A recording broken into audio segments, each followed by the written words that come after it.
How's it going, my fellow Homo sapiens? It's your boy, the legendary Hadou, and I'm back at it again with my views and thoughts on the manga Prison School. We're gonna take a look at Mari's and Mako's relationship and who is Kate. This and more coming at you next.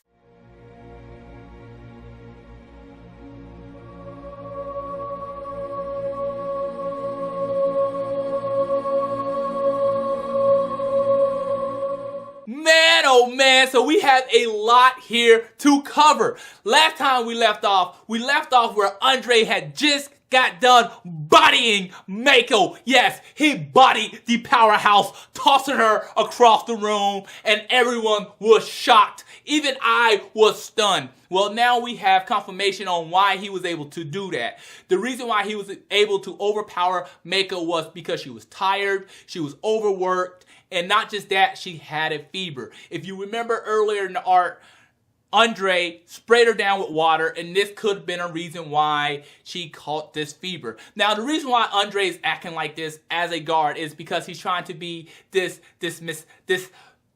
masochist, where this person who tries to get punished by a female. So I like how he has it set up. He has it set up kind of like the stock market. That's how he sees it. So basically, he's investing in pissing Mako off, making her angry as he's a guard, as she's in prison, and his payout is going to be when she just cracks, she pops, when she gets out of prison, she's going to rip him to shreds. So that's what he was banking on, and I really love that. I really love this new form of Andre really trying to piss her off, working her very, very hard, and disrespecting her. So that came out of nowhere. So as Mako has this fever, she passes out, and finally we're going to actually get to look at who Mako is, where she comes from, and her and Mari's relationship. But not just that, who is this Kate character from the above student council? Why is she so out there to get the underground student council? And this is going to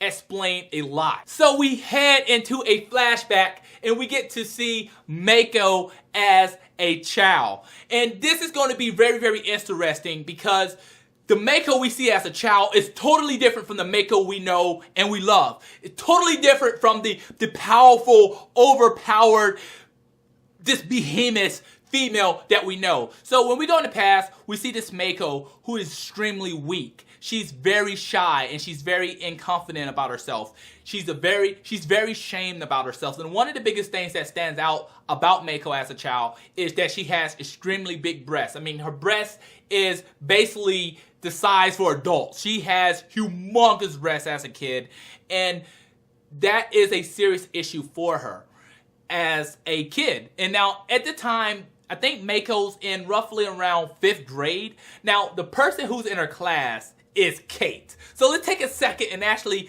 take time and look at Kate. Kate was the pretty girl. She was the very, very popular girl. I mean, everyone loved Kate. She was the person that everyone looked up to in class. Now, Kate hated Mako. She picked on Mako all the time. Mako was the butt of all of Kate's jokes. When Kate wanted to pick on someone, it was always Mako. So you got to think what the other classmates did. They also picked on Mako because why? It was cool to pick on Mako. Mako was the one she just tortured. Not just that, she had this little song. She sung this little song about how big her breast was, like her breast is a meter around, and she clowned her, and this made so much fun. So we know now why Mako in the future or in the present time just went crazy when she started singing that song. When Kate started singing that song, she just got nervous. We know now why now. It's because in the past, when it was in 5th grade, Kate used to sing that song and just pick on her all the time. It was just really, really horrible, and it was just uncalled for. So as this is happening, we have a new character that kind of enters into the classroom. That new character is going to be Mari. So Mari is the head of the underground student council, but at this time she was an exchange student coming into the class. Now, the interesting thing about Mari was that she seemed to come from rich parents. She had a lot of money, and instantly you can already see that Mari was going to be definitely a fan favorite, a classroom favorite, a lot of the students was going to like her. And when she came in, the person she sat beside was Mako. And Mari was really, really interesting because the thing about Mari was that she was great with everything. No matter what she did, she was just extremely good at it. When it came down to homework, tests, she got straight A's. When it came down to athlete things, PE, or just doing things in the gym, she was always at the head of her class. She was always just too good. I mean, just always great. She was just perfect at everything. When it came down to playing piano, she was perfect at everything. So the rest of the classmates looked at her and they looked up to her. They're like, wow. So instead of them start talking about Kate, they started to talk about Mari because Mari was just that awesome. Now, Mari and Mako hit it off really, really nice. When Mari first came to the class, Mari was really, really cool with Mako, and Mari is actually Mako's first friend. So that is the first half of the relationship because Mako never had a friend. Mako was always by herself. She was always picked on. So you have this new girl that just came in. She's really cool. She's really popular. She's really awesome.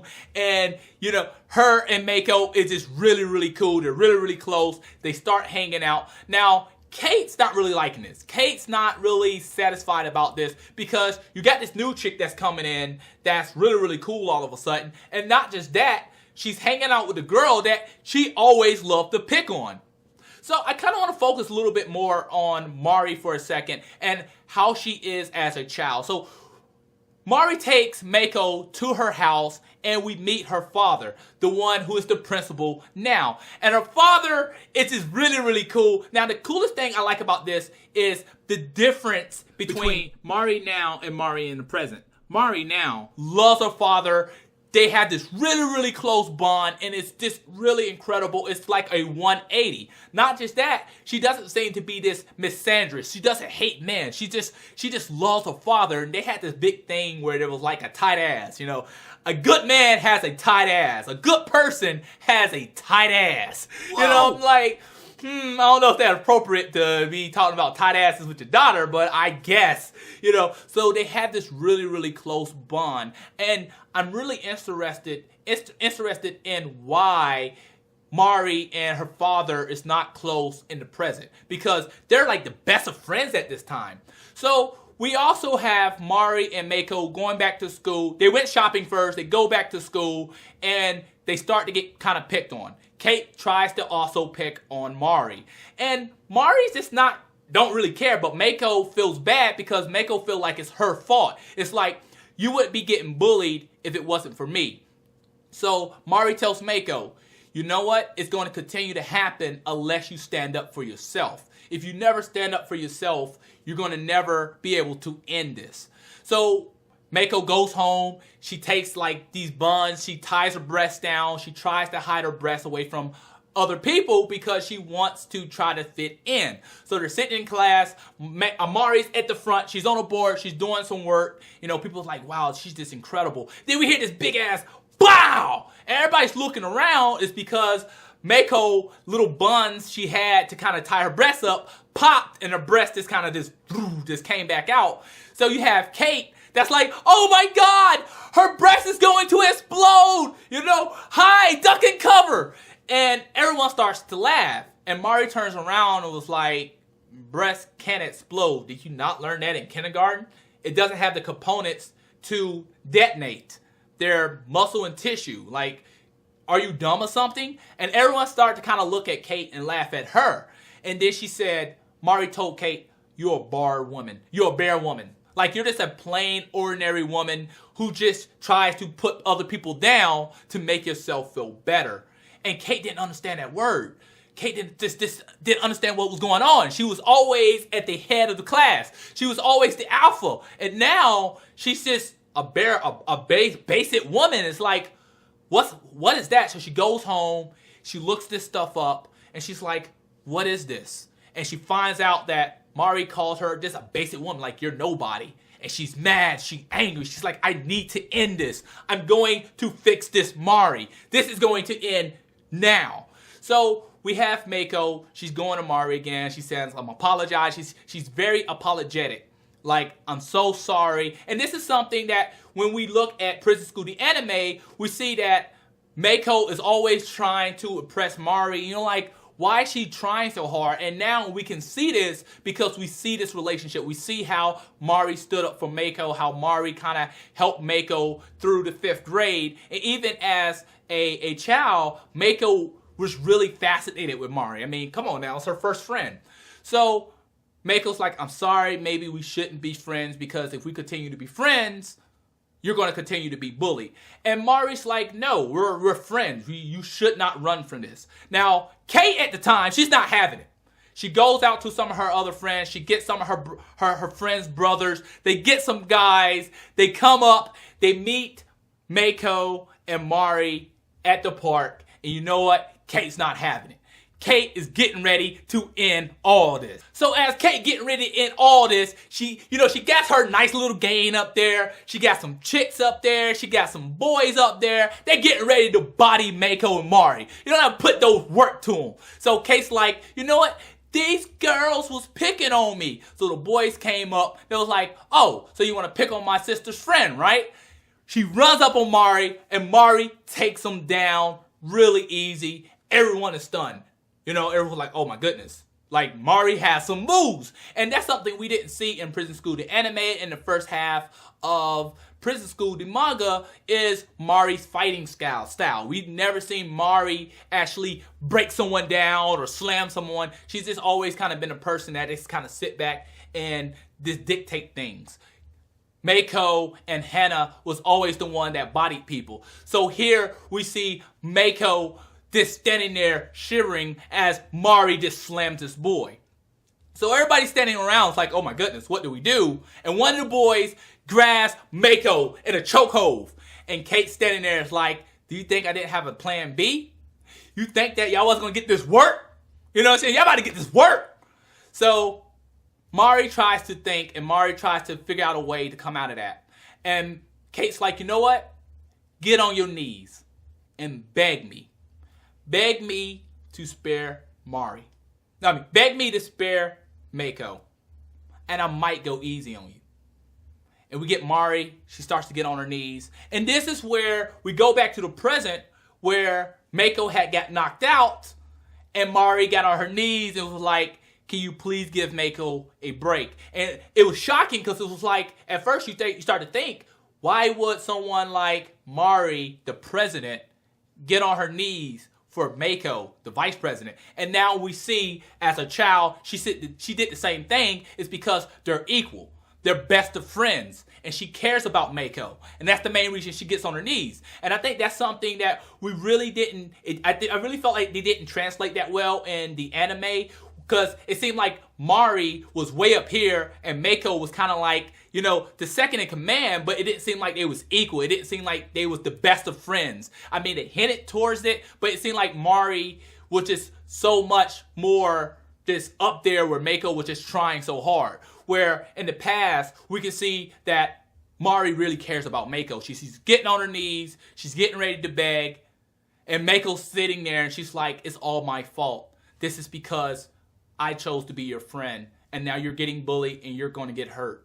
And she starts to think, and she thinks back what Meiko starts to think back what Mari told her. If you don't stand up for yourself, this is always going to happen. And you know what happened? Meiko awakens. Oh my goodness. Meiko becomes the person we know today. She grabs the boy. She twists his arm. She takes that boy down. She got the glasses on. The glare's going. She looks badass as hell. I mean, this pure fear shakes over everyone's face. She destroys that little boy. I mean, that boy didn't even have a chance. The other boy tried to run in, and she just eradicates that boy. And I'm like, yo! The boy goes in between her tits, and she just crushes his head. I'm like, well, you know, if there's one way to die, that's the way to die. She just wipes this boy on the ground. The other girls try to come in. She wipes them out. I mean, she's just a fucking powerhouse. It was just scary. She just ripped these people to shreds. And as she goes for Kate, she's getting ready to destroy Kate. Mari steps up and she stops Mako as Kate cries as a little girl. And Mari stands up. She says some things to Kate, and Kate runs off, terrified, crying. And then we have the Mako we basically know today. So, going back to the present, looking at all this, it's really interesting, it's really fascinating. There's a few more things here, and one of those things is as Mari is drying the sweat off of Mako, Hannah's like, can I help?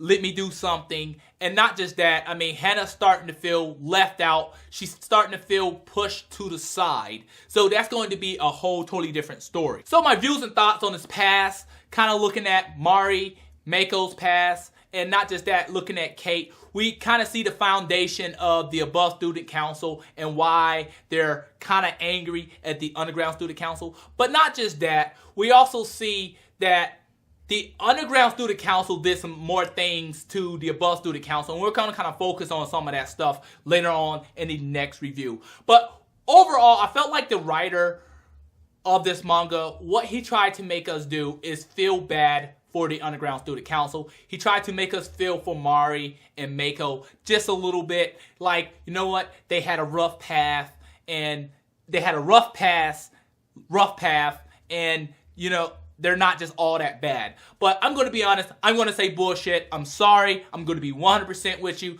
for the simple reason what they did to those boys was just ridiculous. I mean, they tortured them. They beat them. It was just inhumane. I'm sorry. I just don't feel for Mari and Mako. Yes, you got picked on. You did not get beaten to the ground. You didn't get tortured. I'm sorry. It didn't happen. You got picked on. You got bullied. It's not an excuse for them to grow up and do what they did to those boys. You know, you got picked on, cool. I don't have an issue with that. But the fact of it is, these women grew up into some serious evil type of women.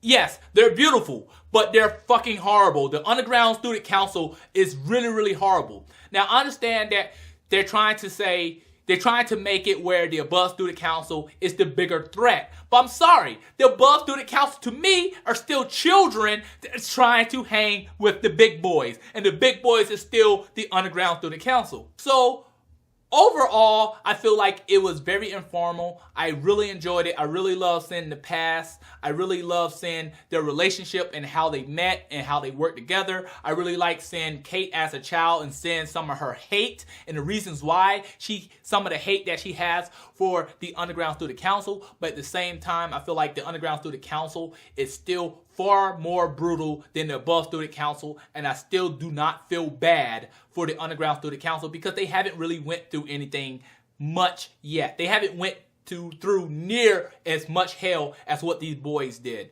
But overall, I enjoyed this half. If I left something out, please let me know in the comment box below. Please rate, subscribe, comment, share. It really helps the channel. Thanks for watching.